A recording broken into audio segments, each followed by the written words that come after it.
Hi friends, कशा आहात सर्व? मजेत आहात ना? मजेतच असायला हवं.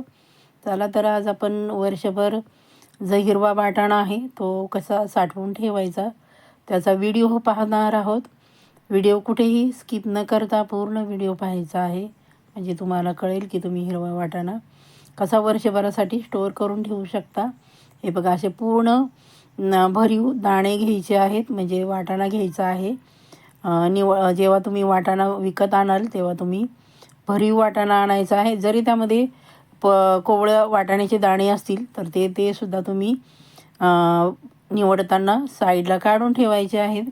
वर्षभर छान असं साठवून ठेवण्यासाठी खास टीप आणि ट्रिक्ससह व्हिडिओ आहे, त्यामुळं व्हिडिओ पूर्ण पाहायचा आहे मैत्रिणींनो. चॅनलला आपण अजूनही माझ्या सबस्क्राईब केलं नसेल तर पटकन सबस्क्राईब करून घ्या. आणि जे शेजारचं बेल आयकन आहे ते प्रेस करायला अजिबात विसरायचं नाही. हे बघा, मी तुम्हाला दाखवते की पूर्ण भरलेला वाटाणा कसा असतो. अशा प्रकारे आपण जे पूर्ण भरलेला म्हणजे पूर्ण पक्व झालेला वाटाणाच घ्यायचा आहे. बघू शकता आपण अशा प्रकारे मी तुम्हाला सोलून दाखवते आहे. जे मोठे मोठे वाटाणे आहेत ते हे बघा, हा म्हणजे आपला पूर्ण भरीव आहे वाटाणा. आणि आपण जो साईडला कोवळे कोवळे वाटाणे आहेत ते बघा अशा प्रकारे मी साईडला काढून ठेवलेत. ते आपण त्यामध्ये मिक्स करणार नाही आहोत, त्यामुळे काय होईल, तुम्ही जो वाटाणा स्टोअर करून ठेवणार आहात ते कोवळ्या वाटाण्याने खराब होईल. तुमचा वाटाणा अजिबात चांगला राहणार नाही. त्यासाठी बघा आपण छान असे वाटाणे निवडून घेतले आहेत. सर्वप्रथम आपण गॅसवर पातेलं ठेवलं आहे, त्यात पाणी उकळायला ठेवलं होतं. त्यामध्ये आपण मोठा चमचा साखर घातली आहे. साखर छान विरघळून द्यायची आहे. मैत्रिणींनो, माझा बिना आपण न उकडता वर्षभर कसा वाटाणा स्टोअर करून ठेवायचा त्याचा पण व्हिडिओ अपलोड केलेला आहे. तो पण आपण चॅनलला व्हिजिट देऊन पाहायचा आहे, म्हणजे तुम्हाला कळेल. पण आज मी म्हटलं चला वेगळा दाखवूया तुम्हाला. अशा प्रकारे पण आपण स्टोअर करून ठेवू शकतो आणि हिरवागार वाटाणा आपला आपण वर्षभर खाऊ शकतो, त्याचा आस्वाद घेऊ शकतो. घरच्या घरी तुम्ही असं ज्या घरच्या साहित्यात आहे त्यातच तुम्ही करू शकता. हे बघा, त्यानंतर आपण जे भरीव वाटाणे होते ते त्या उकळत्या पाण्यामध्ये आपण सोडणार आहोत. जेवढं त्या पातेल्यामध्ये मावेल तेवढंच आपण घालून घेणार आहोत, जास्त प्रमाणात नाही, म्हणजे आपल्याला ते हलवता आले पाहिजेत. वाटाणा जेव्हा उकळेल तेव्हा पाणी आणि छान असं आपण एक उकळी आणून घेणार आहोत वाटाण्याला. साखरेमुळं तो वाटाणा आहे तो हिरवागार राहतो. तुम्हाला इथे दुसरं काहीही वापरायची गरज नाही.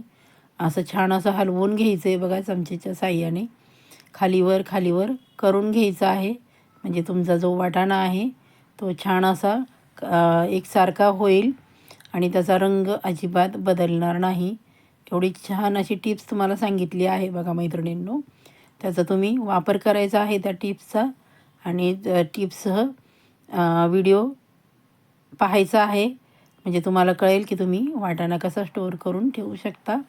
अशा प्रकारे आपण पाण्याला उकळी येईपर्यंत वाटाणा हलवायचा आहे, खालीवर खालीवर करायचा आहे. बघू शकता खूप सुंदर राहतात बघा.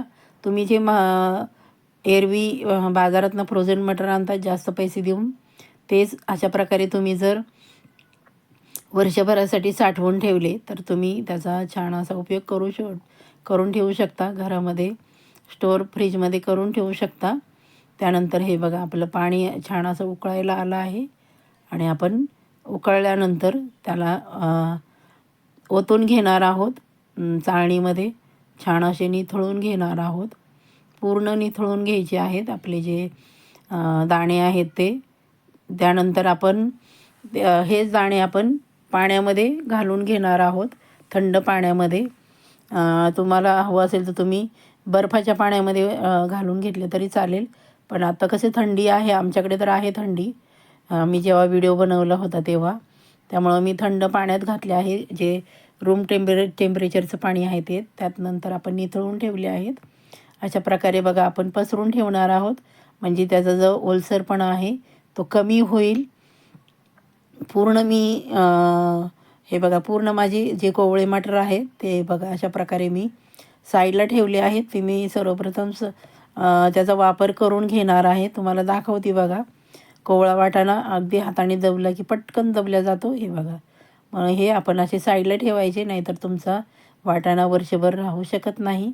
त्यानंतर सुकल्यानंतर बघा मी अशा प्रकारे छोटे-छोटे पॅकेटमध्ये त्याचे पॅकेट बनवून फ्रीझरमध्ये ठेवून दिले आहेत बघा. अशा प्रकारे तुम्ही वर्षभर फ्रोझन म्हणजे हिरव्या वाटाण्याचा आस्वाद घेऊ शकता. माझा व्हिडिओ आपण शेवटपर्यंत पाहता त्याबद्दल आपल्या सर्वांचे खूप खूप धन्यवाद. छानशी कमेंट करा. रेसिपी आवडली असेल तर तुमच्या मित्रमैत्रिणींमध्ये शेअर करा आणि हाईप करायला अजिबात विसरायचं नाही. सर्वांचे मनापासून खूप खूप धन्यवाद. Bye bye.